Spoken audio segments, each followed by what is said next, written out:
So it's October right now, the month where good old Halloween starts. Who doesn't love Halloween, am I right? There's so much to love about the scary season, but one thing I especially love to do around this time is look at media relating to horror. Sure, there are horror movies, shows, and games that I can enjoy, but something that I've always been attracted to is online horror. You know, where you have Jeff the Killer, Slenderman, weird creepypastas, and found footage films. Even if they aren't necessarily scary and more so funny, they are memorable and can be very enjoyable. But one piece of internet horror that has been really taken off lately has got to be found VHS tapes, which is kinda similar to found footage except with a spooky VHS filter. These are all very popular and have their own unique styles and even genres, and nowhere is this more exemplified than with the FNAF VHS tapes. Now I know that I have discussed FNAF way too many times on this channel, but these VHS tapes aren't technically related to the game, so give me a break.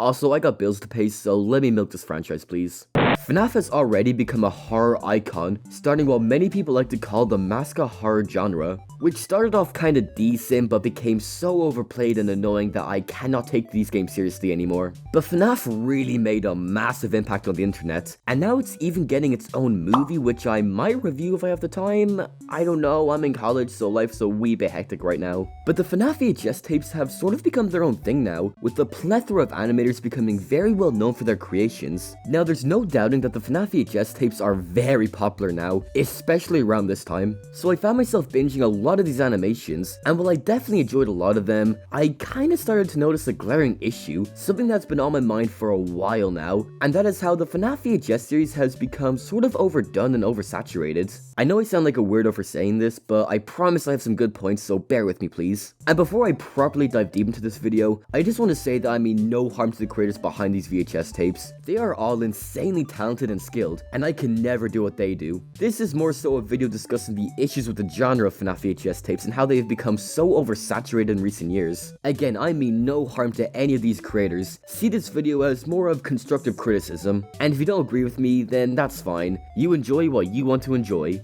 Now with all that out of the way, you may be wondering what even is a FNAF VHS tape. Well, to put it in simple terms, they are fan-made animations that tell a story behind the FNAF games with the use of simple yet scary imagery. This subgenre was created by an animator called Squimpus mcgrimpus, and while I will be praising his work, I do have to mention that he is a creep and has done some terrible things, so I do not support him as a person in any way. But in this case, we gotta separate the art from the artist. So just know that I am not supporting him in any way. And if you want more information on what he did, I'll make sure to link it down in the description. Anyway, back to the topic of discussion. Some people see these tapes as bland or generic since he just uses the FNAF game models instead of creating his own unique models. But there is some really scary and creative stuff in these animations. Sure, there has been FNAF fan animations in the past, but nothing on this level of creativity. Like, one of his first animations is just a video manual on how to take apart the Freddy animatronic. On paper, it shouldn't be scary, like there's next to no animation in here, but there's this sense that something isn't right. The generic 80s music, VHS static, and weird narration is telling us that something is wrong here, and there's barely any gore. Squimpus would make a plethora of more animations that are all very creative with how they use unnerving sounds and animations to create the sense of horror. Nowhere does this shine better than in the animated cartoon called Animated Cartoon. The way it captures old 80s animation while being genuinely scary is just spectacular. I was always on the edge because I knew something was wrong, but it was able to look completely normal in the beginning until things go out of control by the end. Squimpus may be a terrible human, but man, these animations were just horrific. And let me tell you that these really popped off. Like, they all passed 1 million views. And with how popular FNAF was as well, it made sense that people would make their own FNAF VHS tapes. Creators like Archive 1983 or Meme Bear strayed away from what Squimpus did and made their own FNAF VHS tapes that had really unsettling imagery. And at the time, it was a nice change of pace getting to see these animations that are really creepy with the visuals. Of course, after watching so many of them over the past few years, I've kind of gone numb to them, but 15-year-old me was terrified of them, so they clearly worked. More and more creators started to join in on this trend, and eventually it became its own genre on YouTube. But with so many animations being made over the years, it's bound that they would eventually get overused, and that's exactly what started to happen. Eventually, all of these animations started to feel the same. So many people were jumping on the bandwagon and wanted to try and capture the magic of FNAF VHS tapes. And I don't want to shit on any of these creators since they are clearly trying their best. Like, I could barely animate, let alone in a 3D program like Blender. So I do appreciate the effort they put in, but the FNAF VHS tapes would slowly start to follow a pattern. open with VHS static. Things seem very happy and chipper, then oh no, blood and gore coming from the funny animatronics. Yeah, see where I'm coming from here? I'm not saying these animations are bad, they can be very interesting and even unique sometimes, but it just got tiring seeing the same trope used over and over again without any new substance. But eventually a new creator hopped onto the scene named Battington, and he thought, why not make the animatronic designs unique and scary? So in one of his first VHS tapes called parts_$5 Irvis, we see a new design to Freddy that takes on a more scary approach. See, with the old FNAF models, they were meant to be unsettling, but designs that could pass as children's mascots. But with these animations, Battington decided to go full on horror with these designs. And I gotta say, it did start off very well. It was something new, and the way Battington used sound effects to emphasize how giant these killing machines were was just very effective. Why are you hiding? And I think these designs peaked with the Pyro Co pre-show animation, where the designs are on full display with how creepy and genuinely terrifying they can be. Like those images of Bonnie and Freddy with the body stuck inside of them is still chilling to see.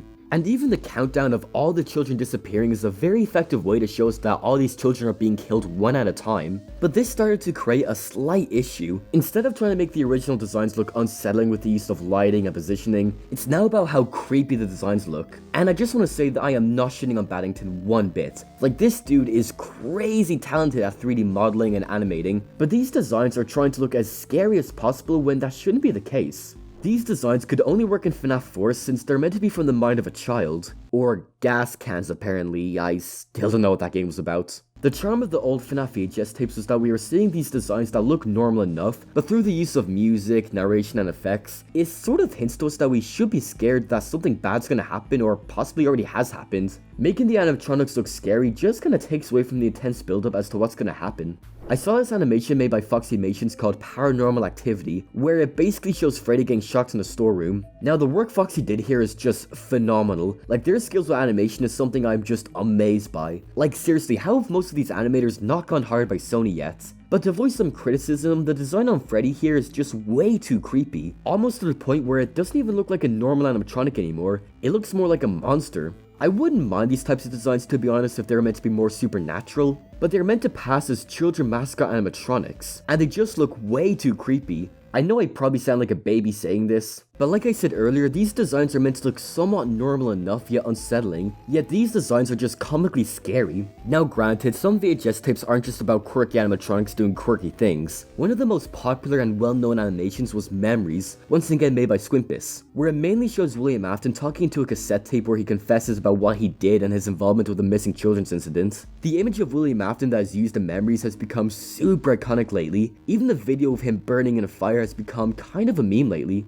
Thankfully I live in Ireland where the weather is always shit, so I never have to experience this. Hate to be you, William. But I really wish more VHS tapes were made like this. Instead of making the animatronics look as scary and creepy as possible, they should just try and make the atmosphere of the video scary, since I believe it's way better to slowly bring in the viewers with somewhat normal visuals, rather than just have the designs look scary, since it kinda takes away from the charm of FNAF. Like, if you look back at FNAF 1, the animatronics aren't exactly scary in terms of visuals, but when you place them in a darkly lit environment with static cameras, it creates some really scary visuals. But this is all just my own personal opinion. I know these VHS tapes can be very entertaining for a lot of people, and there's no doubting that all these creators are very talented. I'm just discussing my own personal gripes. I don't hate any of these animations, but I'm not really a fan of how they've been oversaturated and have basically become an excuse to make these animatronics look as scary as possible. And honestly, with how many of these animations have been made, they were bound to lose their charm at some point. This doesn't mean I won't stop watching them. Like, I still plan on binging a load of these videos while I try and forget the mess my life is in right now.